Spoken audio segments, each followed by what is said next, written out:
It's gonna be me. Cleared. All right, Kev, your golfing friend in Tahoe, Justin Timberlake, with the soundtrack along with NSYNC that's become a meme over the years.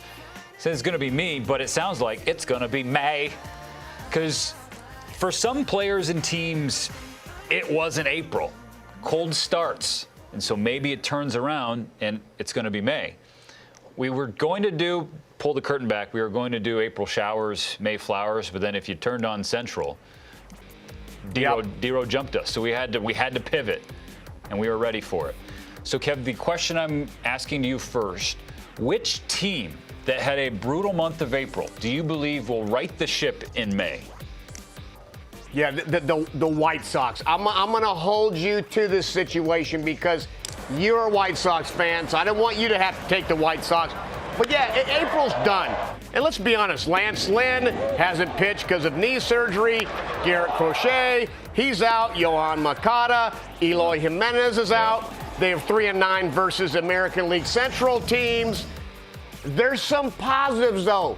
They're all right. It's early in the season, so May's here. This team will get going. This division's a little weaker, but this team, I think, is in for a lot of good going this direction after this rough April showers. Now May flowers, Yeah. Yes. May started off on a decent note. They did lose the game to Anaheim, but with down 6-0 in the ninth inning in a 5-run rally. Maybe that gives some life, and they're up on the Halos late. They're trying to close this one out in the ninth on this Monday, but Tim Anderson's starting to get going. He had a rough month of April, especially defensively. Kev, if not now, it might not be the year for the White Sox, if you catch my drift. I'm going to go with Atlanta, the reigning World Series champions, because April did not go their way. Now, they did not have Ronald Acuna Jr. for the vast majority of that, and since he's come back, 2 for 13. But you know what? Slow start for him. That's not unheard of. He usually pulls out of it. They're trying to get Charlie Morton and Ian Anderson going from the starting pitching standpoint, but Kyle Wright has helped buoy them a little bit. I believe in what's in that clubhouse, and I believe in what I saw from a leadership standpoint from Ozzie Albies the other night. When he felt his teammate Marcell Ozuna was getting lazy on the base pass, he said, hey, let's go.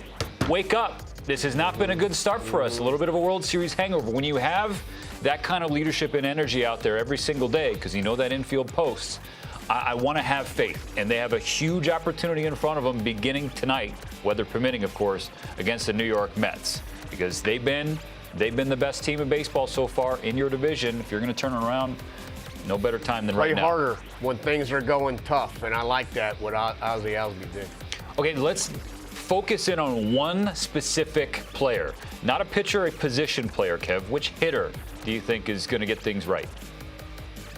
Bobby Witt Jr. will get things right. Okay, this game's fast at the big league level. His talent is far above the sky. He's a wonderful kid. He learns, and so everything's magnified early. But when you're talking about a young man like this with this talent, he's going to be fine. He's going to hit a lot of home runs in this game. It's just getting that first one off, and this will happen.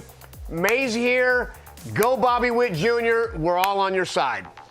I'm going to go to the other end of the experience spectrum, Kevin, and one of your favorites I know, and that's Justin Turner. Because if we're talking about it's going to be May, Justin Timberlake, JT, going with another JT.